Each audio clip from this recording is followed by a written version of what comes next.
there's a lot going on, Monique. How are you really? You know what? I'm blessed and I'm really good.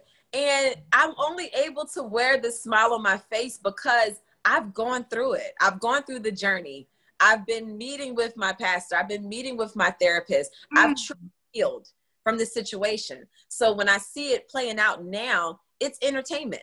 I'm not taking anything to heart. I'm just watching how the show decides for the story to unfold. And I let the fans and viewers comment how you want, comment how you wish, because I know who I am. I'm secure in that. I've been on this journey and I know that I see what the end is, you know, so I can sit back and just feel at peace. And I feel good. That's a blessing to be able to say that with so much going on. So I'm happy for you. Well, before we get into it all, I got to ask you, how did you even come to Real Housewives of Potomac? Like, how did this opportunity come where you ended up on the show?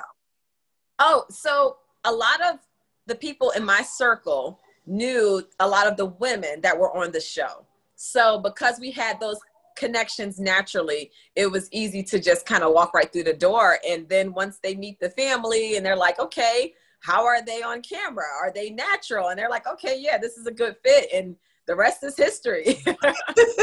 Well, good. I'm glad it worked out. So, okay, let's dive into it. I want to talk about the beginning of the season because I was really excited that you and Giselle seemed to be like in a good place. Y'all were going out to eat and everything. And I was like, oh yes, I love this. Did you feel like at that time that you guys were on your way to a genuine friendship? Absolutely not. Absolutely not. I'm going to be 100% honest with you. The last time I did a one-on-one scene with Giselle was in France 2 seasons ago. So when this happened, we came together for Ashley. So I said, okay, we both have that mutual love and respect for Ashley. We've been down a bumpy road.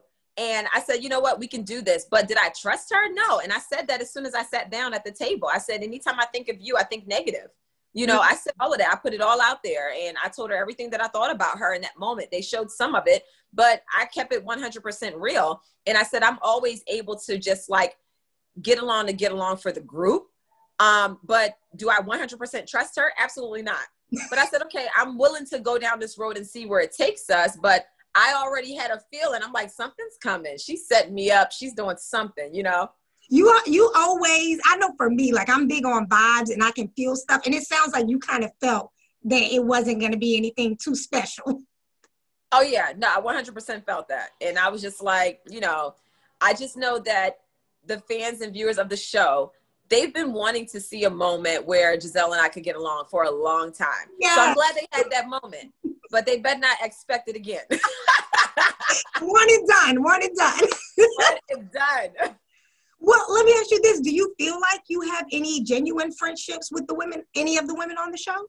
Yes. Karen and I, 100%. That is my girl. I talk to Karen like every day. Like if a day goes by and we don't speak, it's because we're both just busy that day.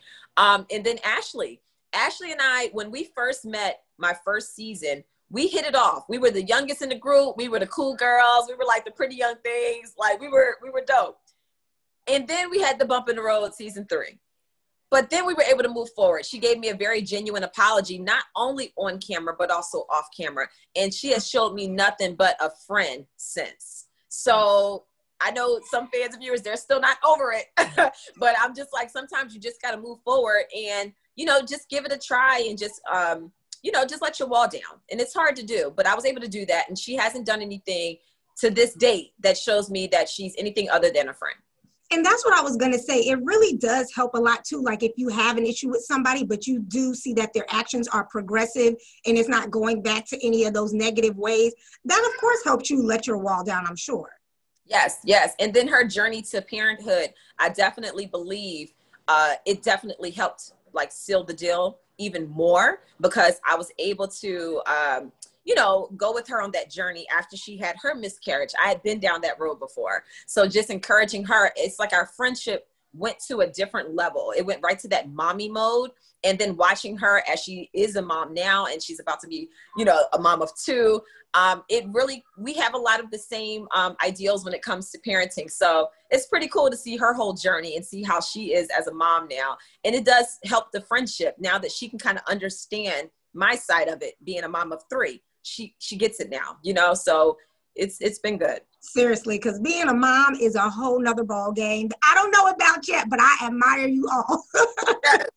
It's definitely real.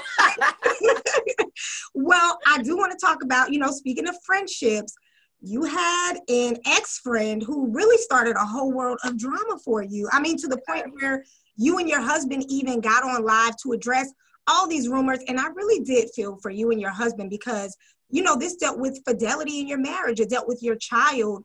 Yes. Why did you feel like you wanted to go on live to address everything? Because it was a lot that you got into.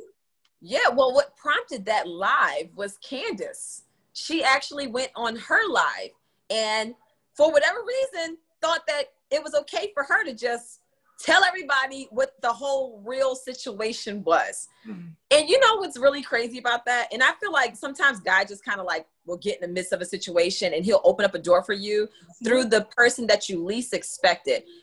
My husband and I were never going to talk about all of that other stuff that was happening behind the scenes. Mm. We were just going to ride with the whole rumor spin that Giselle gave. And we were like, okay, cool. Keep our child's name out your mouth. We'll deal with the whole trainer rumor. I know it's not true, so I'm not really tripping. I'm like, okay, people make up rumors all the time on this platform. We already expect it. But when Candiace went live and had my child's name in her mouth, but then in the midst of it, she throws her plot buddies under the bus. So she exposes everything. So that's why me and Chris took to our live and said, look, we're going to tell you the full story. She gave you a little bit, and then she mentioned our child's name. So that has to be corrected. But yes, I was betrayed by a friend who simply wanted her chance to have a role on the show to the point where she literally scouted out the cast, the crew, production, and tried to pitch this whole lie in order to make it seem like she has some tea. And I got a way to take Monique down. And she knew that a lot of the women did not like me on and off camera. So she used that as an opportunity to weasel right on in the door. And the first person she called was who? Candiace. She talked to Candiace for 2 hours. Candiace never told me. I brought the situation to Candiace and said, hey, I have an ex-friend that has gone crazy and she's reaching out. So you may get a call from her. You may get a DM. Oh, I did talk to her. Yeah, we talked. And then come to find out she is the one who gave Sharice's number up to her. So when Candiace sits around and tries to act as if she doesn't understand why I was so upset by the gesture of her inviting Sharice to our very first cast event, I'm like, are you kidding me? Like, girl, we were just baffled. You know all of the backstory. And I never wanted my child's name to be put in this light on TV. So I did my part. I said, I will keep a smile on my face. I will invite y'all into my home, but all to protect my child. So now that the cat is out the bag, they're going to get a whole mouthful at reunion because we're going to discuss all of it. And that was, one of my questions. I know I'm jumping ahead a little bit, but I do want to know, like, are there things you absolutely feel like you have to address at the reunion? Absolutely. Because I think that a lot of the viewers are very confused. They're like, okay, we get that Monique and Sharice are no longer friends, but why is Monique so hurt by Sharice being invited unbeknownst to her? And I have to give the viewers what they want. They want the whole story. Candiace opened up a door by going live and mentioning my child's name and talking about this whole plot that went down after Andy's baby shower between her, Giselle, Robin, and some other people who were there. And she breathed life into a situation that I was trying to keep dormant for 2 years.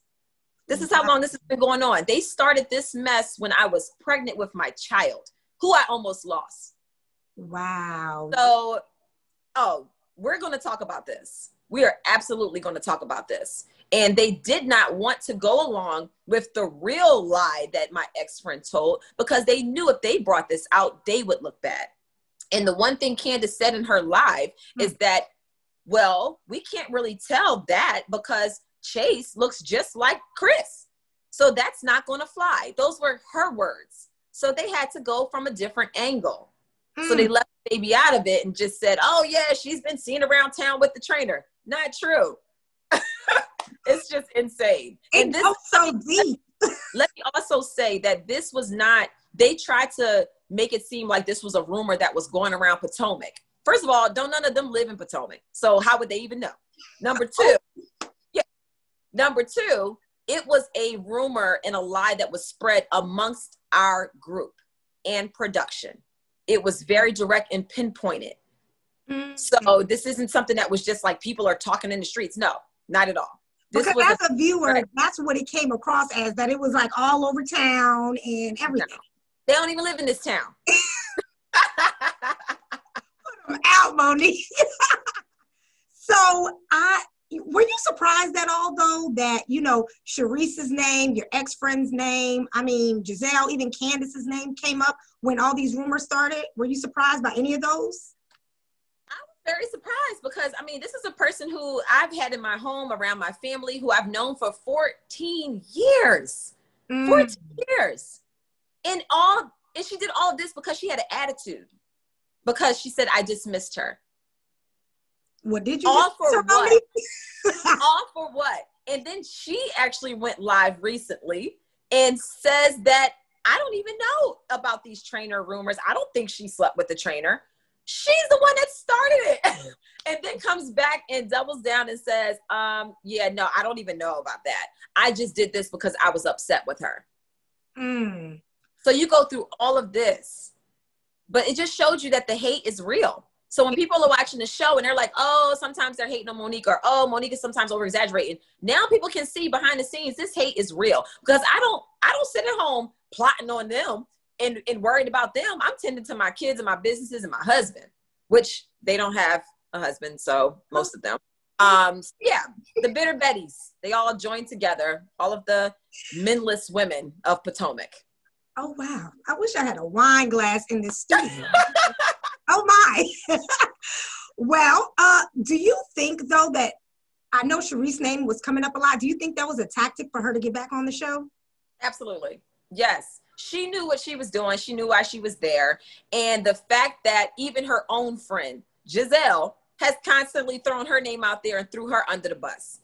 So this whole plot and plan, and it just backfired because they probably realized how nasty and ugly it looked. And then they want to all like back away from it. Oh no, I didn't have anything to do with it. Well, your girl called y'all out on Instagram Live. Thank Candiace, y'all. Thank Candiace for running her.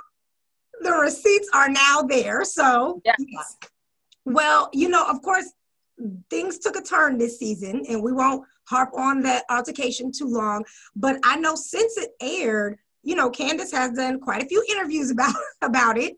And she's, you know, mentioned a lot of different things. She said that, you know, you were feeding information to your friends so they can feed it to the media to make you look good.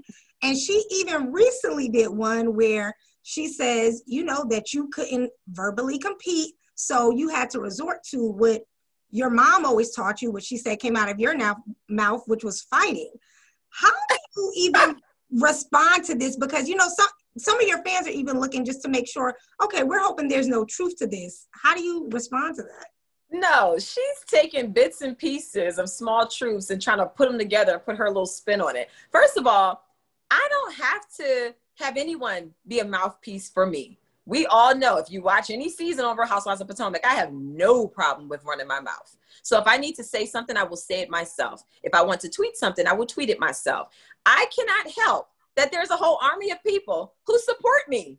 And I also can't help there's a whole army of people who simply don't like her. That is not my fault.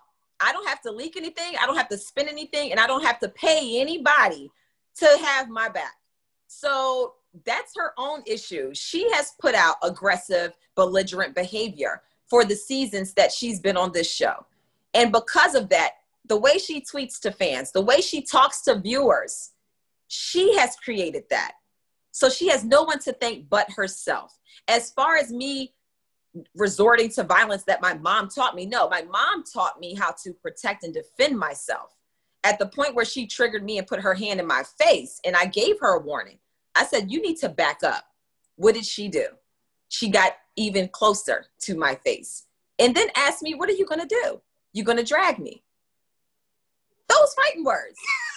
Where I got out of my mouth. Those fighting words. So at the end of the day, I didn't just have to resort to physical altercations because I can't talk. I know how to talk. I know how to read. and write. I know how to be sarcastic. I know how to throw shade just as good as the rest. So I don't have to. But at the point where you put your hand like this up in my face, that's the issue for me. Yeah. So Candiace has been doing a lot of talking about me. She just has nothing else to do. Her wig line is failing. She needs to sell that super glue, though. She needs to definitely put that on the market. Market that. Make some coins so that you can get out your mama's house.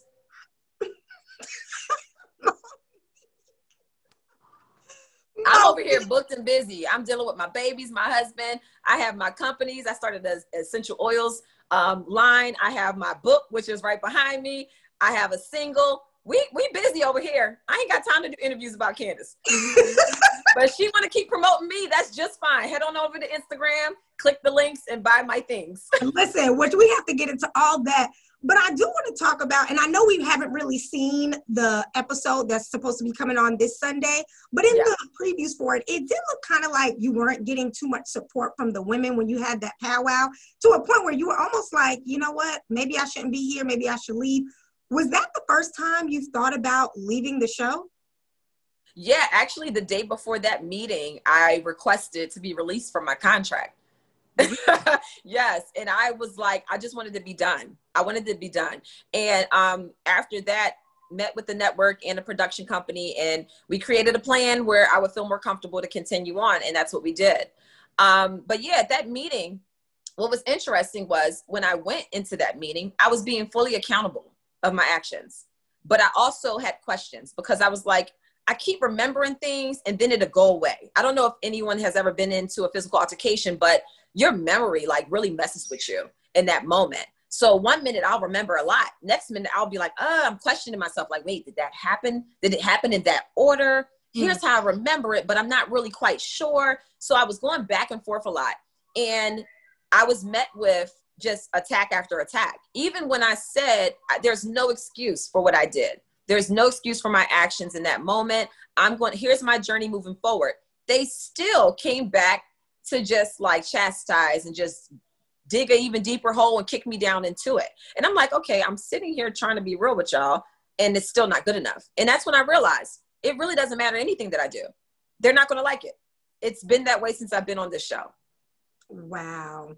Wow. Well, I'm glad that, in that meeting, you did take accountability for it and say that, because I feel like some of the narrative that's being put out right now is that you never took accountability for it and you don't feel bad and, all of that stuff. So I'm glad you had that moment, but I'm also glad that you talked to production and y'all were able to work something out, because of course you still have so many fans who want to see you on the show, who want to see you win and do well. So I'm glad you were able to do that. So has the reunion started filming yet, or? Not yet.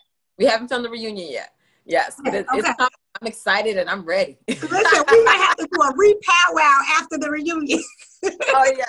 Oh yes. Well, see, I love a reunion because I have no problem reading people. So, and we talk about these words. I use my words very well.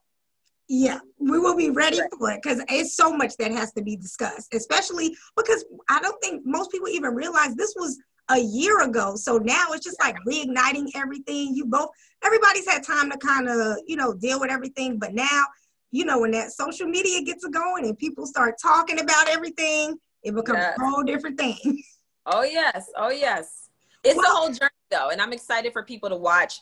I went into this from day one, season 2, being 100% real. It's never left me.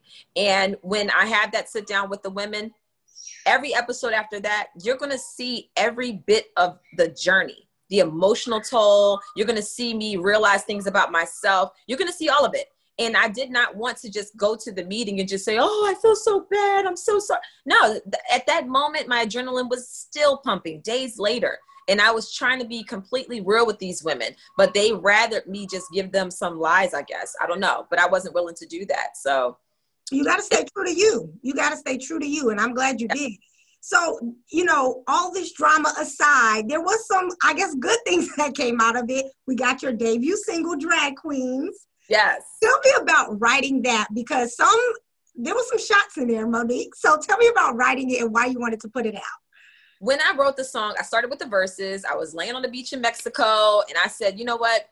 I really need to just use this as a creative way of getting everything that I feel off of my chest and out of my head. So when I started writing the song, I said, you know what, I'm just going to write about me. This is what I live by. This is how I was raised. I was born ready, but I'm never done. Try on 10 looks just to find the right one. My husband will attest to that. I take forever to get dressed, you know? So I went from detail to detail. You know, I tried to warn you. I say that in the song. So I am referencing pieces of the fight, but I'm also talking about what it is that I believe, what my belief standards are, how I am as a person, how I keep it real. And I created the chorus after the fact. After I did all of the verses, then I came back and created the chorus. And I purposely said drag queen so that people would hear it and download it. You have to play on words. So I went right back to season 4 with the whole I'll drag you pregnant and all. People kept calling me the queen of drag in different comments way back in season 4 when I was pregnant. So I was like, okay, this would be a fun little play on words. Drag queens don't play. I came to work. I came to slay. That's real life. When I show up and these cameras are here, I come to work. I'm being professional. I come to slay. I'm going to make sure that my hair looks good. I'm going to make sure my face is beat. I'm going to do my job. And then I'm going to go home. And that's all I really want to do. You know, but things happen. So while people think that, oh, this part's about me, that part's about me, it can be about anybody. And it's really more so about how I am as a person and what my reactions and responses are to the behavior that I'm witnessing. Well, listen, Monique, you got the show, you got drag queens, and you also released a book, Potty Training Mommy and Daddy. Tell me about what this book is about too, because you have so many different ventures going on. I want to hear about the book. Yeah, so one thing that is a constant for me is family. So I have my Not for Lazy Moms platform, and my goal has been to broaden the horizons. So we have the website, we have the Instagram page, we have the podcast, we have an app in development, and I wanted to create a publishing company for moms who have books and they want to get them out, but they don't have a big time publisher that will take their project on. So my first book is the first book of my publishing company, and it is called Potty Training Mommy and Daddy. It's talking about my journey of potty training my 3 kids. I started potty training them at 6 months old. So I'm giving tips and tricks on how to do that. I put all my secrets in this book. And I also give tips and tricks for toddlers and walkers as well. So it's a quick read for busy moms and dads who just really need that pep talk to get them going, to change their mindset as far as introducing the potty. And hopefully if their child is young, they can do it sooner than later. I mean, 6 months, that is super young.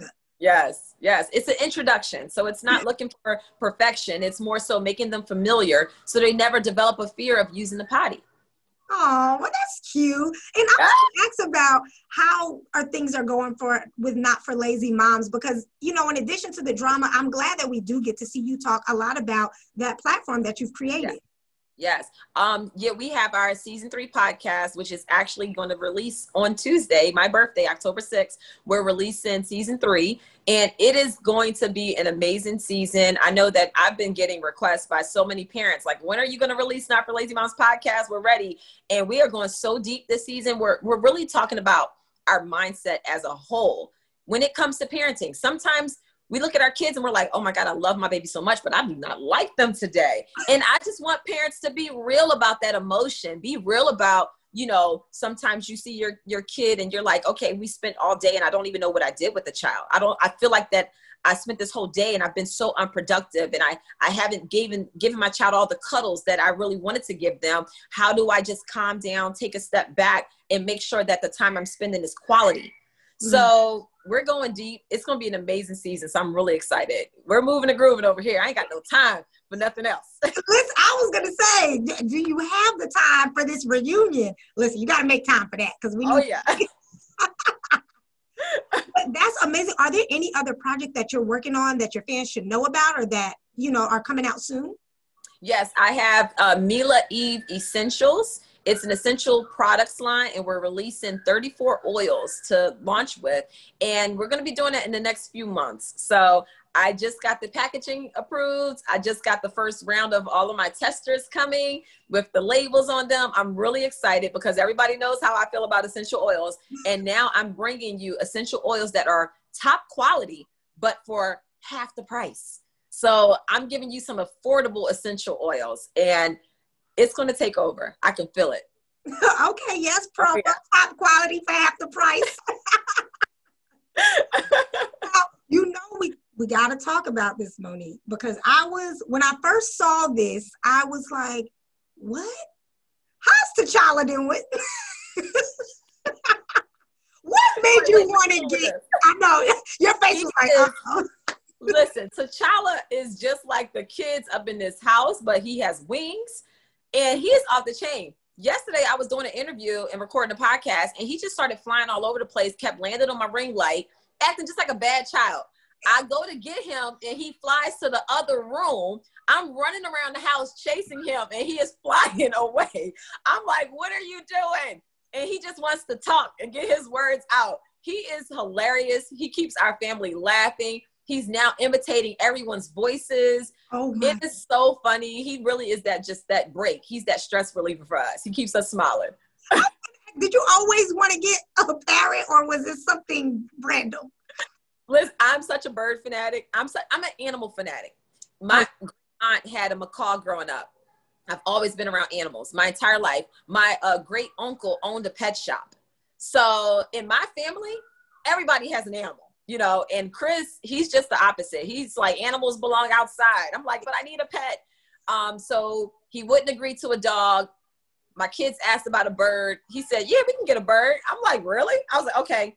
Called up the bird shop nearby. Can we come check out some of your birds? Let me put a deposit down before my husband changes his mind. Okay. Yes. So we got a bird. Monique, I thank you so much, because I know you are, as we've discussed, you are very busy with so many things. I just want to say thank you so much for taking out the time to talk to us, fill us in on things that are going on, what's coming up.